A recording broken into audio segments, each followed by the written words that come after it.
Welcome to the Pitch Your Firm podcast. I'm your host, Mark Howard. Today we have a great guest, Billy Angelo, CPA of Angelo and Associates CPA. And this is going to be a great show. Billy, why don't you welcome to the show? Why don't you introduce yourself and tell us what's really special about what you guys are doing at your firm? Happy to be here, Mark. Our firm is a traditional CPA firm. We provide bookkeeping services to clients during the course of the year. And then at the end of the year, we prepare their tax returns. Nothing unique there. I think that the key differentiator is that we are laser focused on one very specific niche. We've identified people in professional services. So people that own their own private practice, and this is in a lot of cases mental health professionals, but doesn't have to be, also could be physical therapists or even like a marketing agency. But really anybody in that's running a professional services firm, we have a really efficient and easy to follow system that we give these practice owners. A lot of these professions are very cognitively demanding. They're spending time with their patients and they're hearing their problems and they're helping them work through their anxieties and everything else that goes on in a traditional therapy session. And these people are not in the best position to leave a therapy session and then dive into their QuickBooks or try to figure out how much they should pay in estimated taxes, nor should they be doing that. So Sure. our value proposition to these people is we're not going to coach you. We're not going to empower you to do it yourself. We're just going to do it for you. Sure. You don't like doing it. You're not good at it. We're just going to completely take it off your plate. We're in the zone. We have a ton of clients in this field and we could do it very easily. And we're just going to just do it for you. That's great. Billy, there's a few reasons why I asked you on the show today. Number one, your numbers are pretty impressive, and we won't go through all of your numbers, but we will cover a couple that I think are really stand out.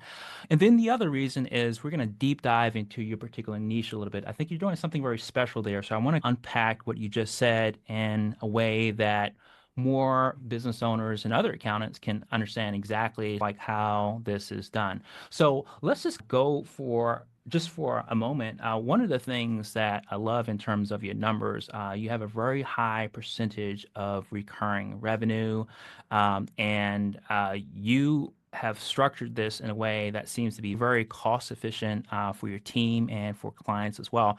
Before we dive into those numbers, though, let's take a step back and talk about the actual niche. Now, I love niches. I love accountants that serve industries that target niches. I write about a lot about niches and particularly micro niches, which I think are going to Yep. be on the rise in 2025. I talk about one of the biggest things with firm acquisitions these days are targeting firms that are focused on particular niches. Now, not that you're going to be selling your firm anytime soon. However, you're doing a few things right. So I want to start with why mental health professionals? How did you guys get there? And why do you think you differentiate yourself versus other accountants that are in that similar space? I appreciate the question. The funny thing is that I spent years telling the world that any CPA who says that they specialize in a certain industry is full of crap, right? Because the IRS doesn't care whether you are running a therapy practice or if you're a pizzeria.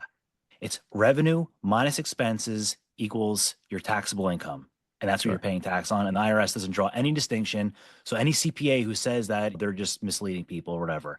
And I was wrong on that. The IRS still does not care what industry you're in, but it's the other side of the services that we provide. It's not on the tax side that we're niche down. It's on the bookkeeping, accounting, the recurring relationship side of things. When you really get focused on a specific niche, whether it be veterinarians or restaurants, or in our case, mental health professionals, or just practice owners in general, you really get to know all their pain points.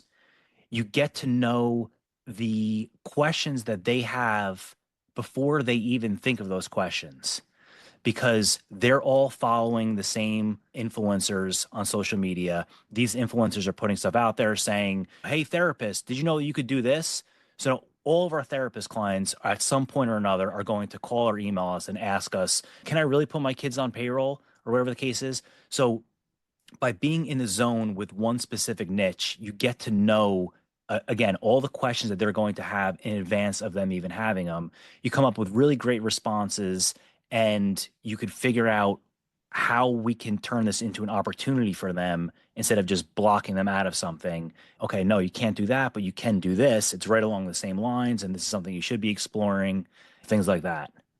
One of the best playbooks I've seen with firms that are whether you're specializing or whether you're focusing on a particular industry, from a client perspective, I've seen one of the things that are most loved is the fact that some of the best accountants are able to, the fact that they work with so many similar industries, they can start to benchmark and actually compare. So you Exactly. can say, hey, a mental health professional office number one, we have a dozen other mental health professionals in this revenue range, in this EBITDA range, in this range in terms of price points. Here's where you need a little help, and here's where I think you're doing great. And let's kind of pinpoint on these things.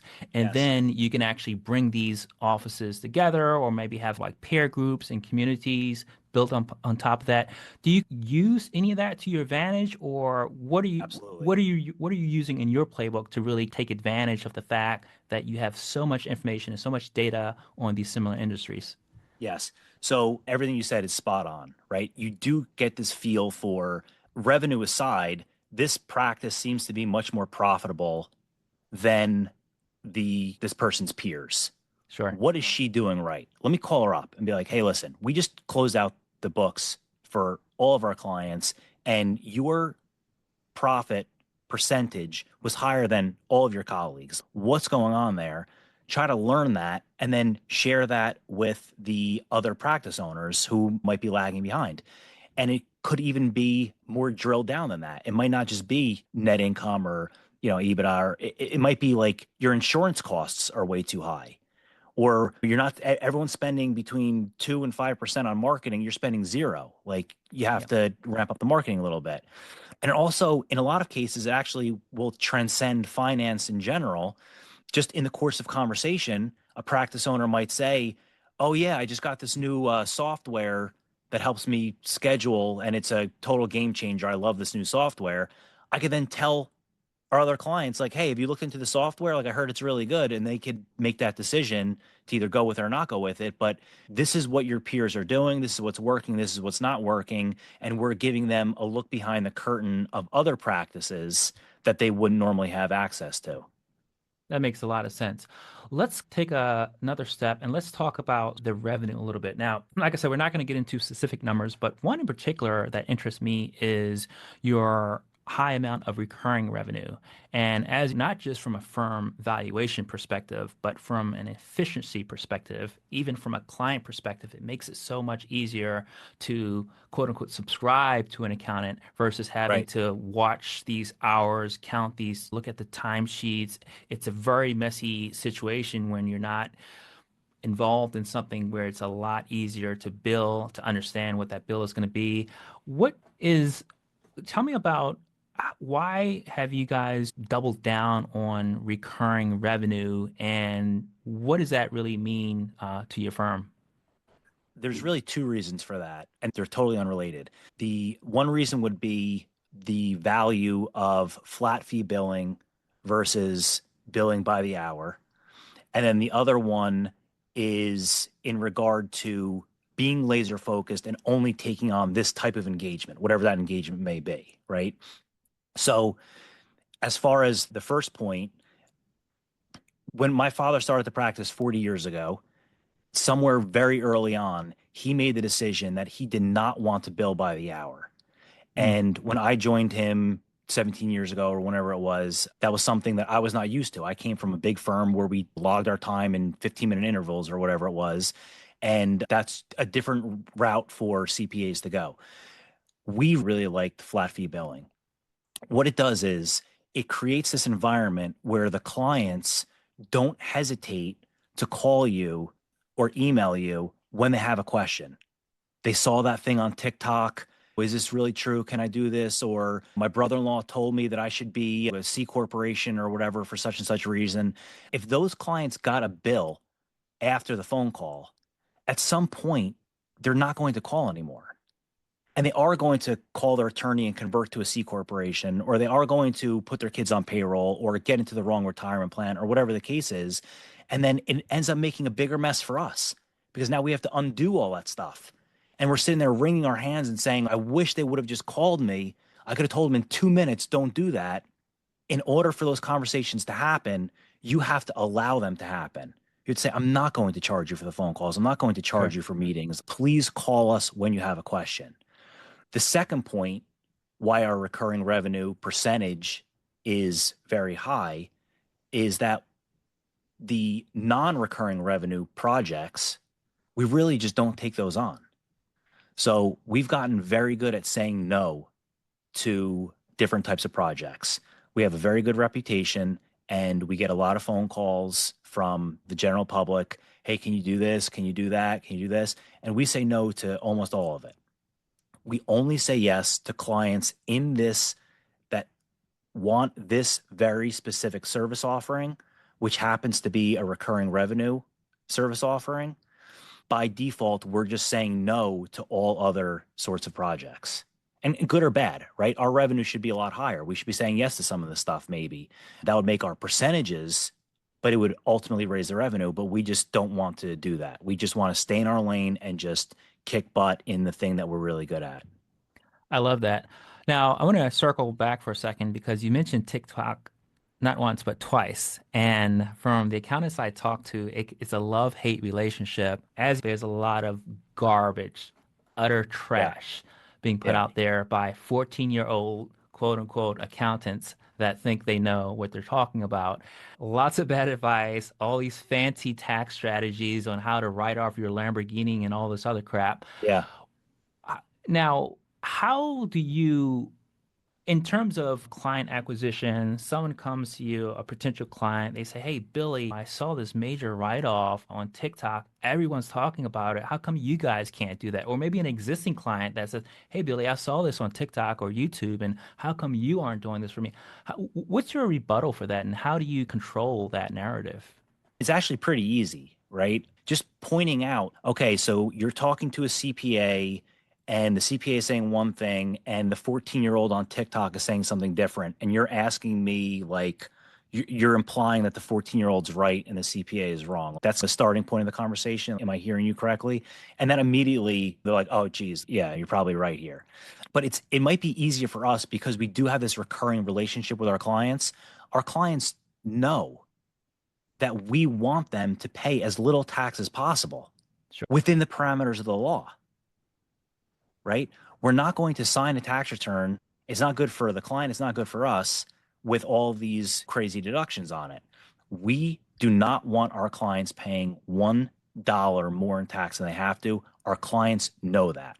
They hear us say it over and over again. They know it explicitly and implicitly. And so we have that trust there. So it's never, hey, Billy, why are you not doing this for me? That's never the tone of the conversation.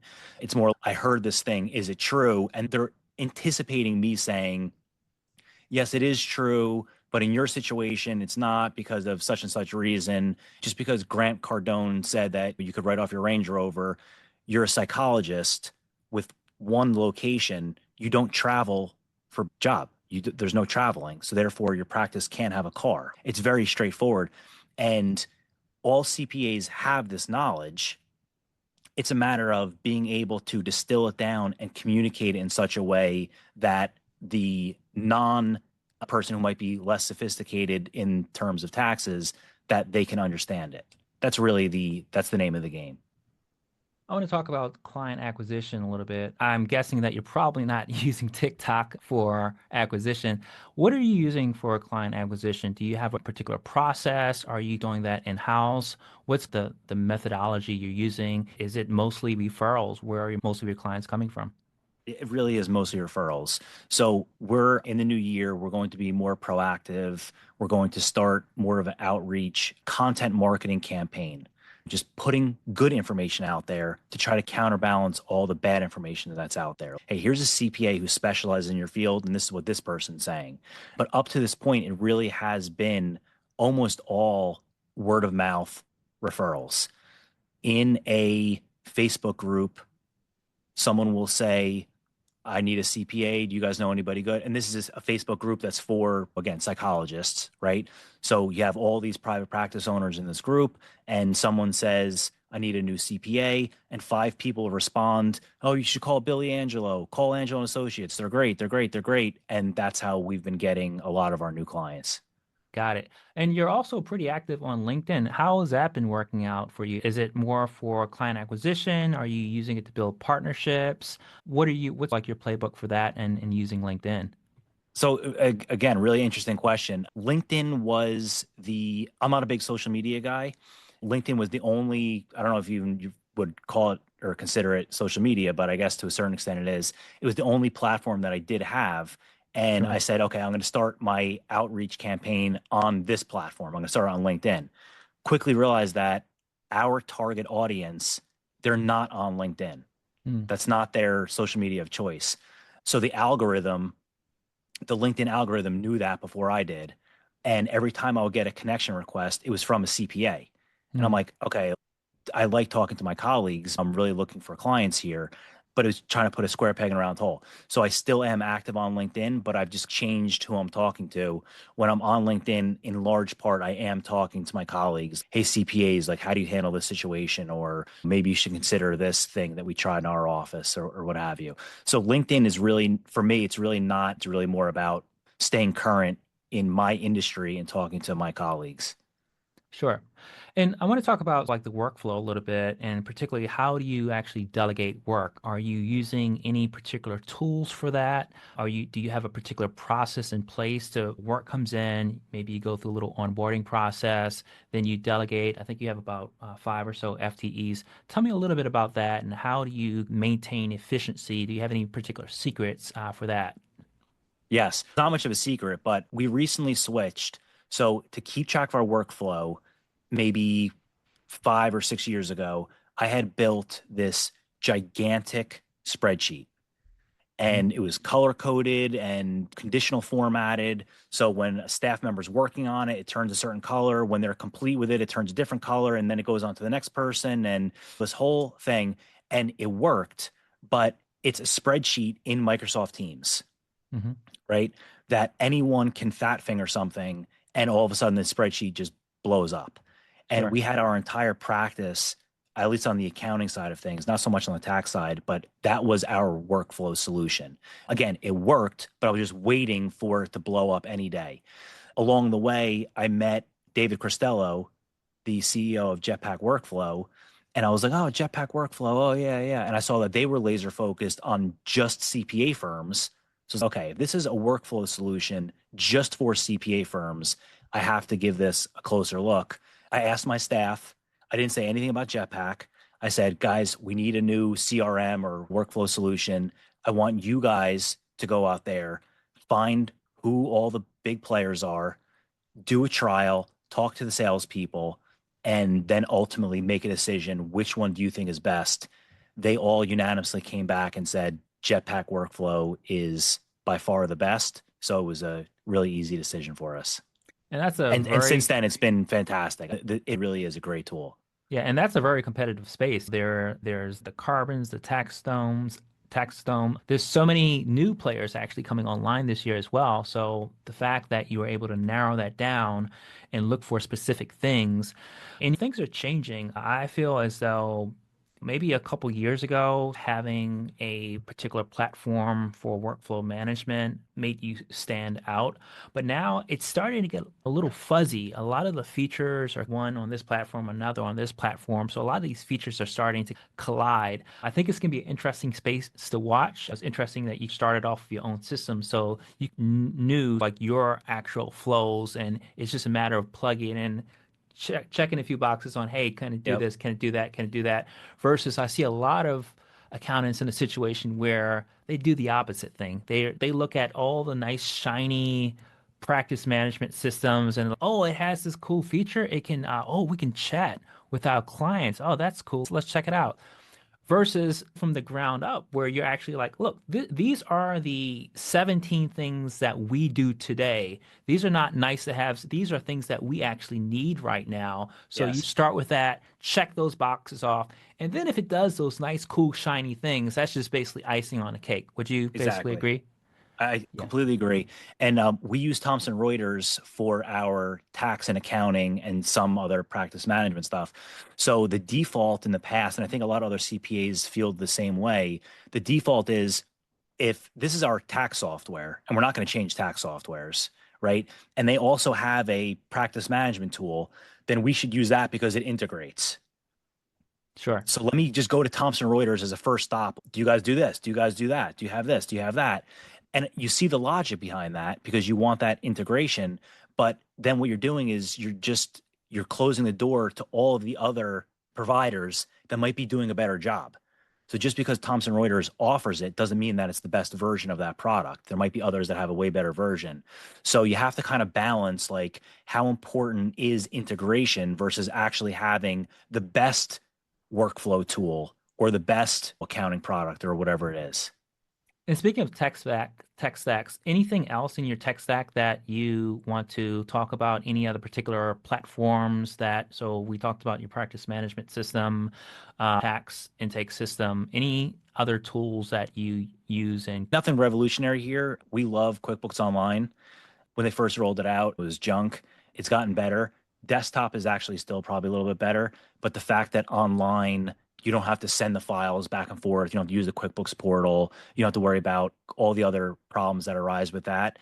We'll take the slightly lesser functionality because of all the convenience factors that QuickBooks Online offers. Again, that's not exactly necessarily a hot take. They're the number one accounting software provider, but we really like the fact that our clients can log in and they can look at their own books whenever they want as well.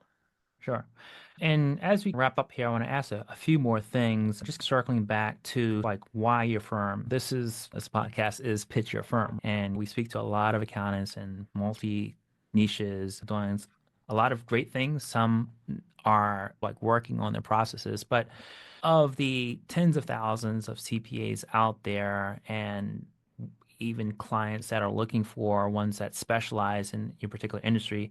Is there anything else that you feel makes you special? Are you getting, maybe another way to ask this is, what's the main reason that you don't land a customer? Are they saying things like, oh, you guys are too expensive, or hey, you're not exactly what my old accountant did? What's I guess, the biggest reason why clients decide not to go with you guys? And maybe is that a way that you actually use that to like weed out these folks to say, hey, they're probably not a good fit for us anyway? Yeah, I mean that's exactly right. So we get a lot of phone calls from practice owners who their current relationship with their CPA is an annual tax return preparation. That's it. They talk to the person once a year and they get their taxes done. And they don't like this person anymore. So now they're looking for another CPA. And they call me and they say, hey, I want you to do my taxes. I heard that you specialize in working with my colleagues and I want you to do my taxes. We don't prepare tax returns unless we were the ones who did the bookkeeping during the course of the year. We do not take other people's numbers and slap them onto a tax return just as a matter of practice. That is a sticking point. Some clients will say, oh, no, I already have a bookkeeper. I just need you to do my taxes. Or I do my own bookkeeping. Or I keep track of all my expenses in Excel or on a legal pad. And at the end of the year, I just give them to you and then you do the taxes. We don't do that. We're offering a higher level of service that they might see the value in it. They might say, well, that really sounds great, but that's a higher monthly fee than I was used to. I just want just tax return prep. So it is a mutual, you are not a good fit for us. We're not a good fit for you. It's all good. I'm still happy to be a resource if you ever have any questions down the road or you ever do want to level up the financial side of your practice. But for right now, we're just not a good fit. Now, I want to throw a curveball and I want to talk about something a little controversial. And that is a lot of accounting firms are being sought out for acquisition. And as far as I know, you guys aren't selling. And there's a good reason why you're not doing that. And I wanted to figure out what is it that you are trying to do? Is it trying to build generational wealth? Are you trying to take another strategy? Are you holding out for something better from bigger players, a roll up? What's your strategy on that? And why are you guys not taking any acquisition money? Yes, we're not holding out or waiting for better offers at all. We are just focused on doing what we're doing right now. We really like the autonomy of not having that big brother looking over our shoulder telling us, "Hey, you have to hit this number, you have to do this or whatever," because then we potentially would be compromising the way that we want to run our practice and the way that we want to serve our clients. So that's first and foremost is we are not willing to give up that autonomy and that freedom and independence to serve our clients in the way that we want to. The second reason is also on a practical note, our stock is rising. So we're not going to be selling when we think that a year, 2, 5, 10 years from now, we're going to be significantly more profitable, even if it is by selling, you get the second bite of the apple and all that stuff.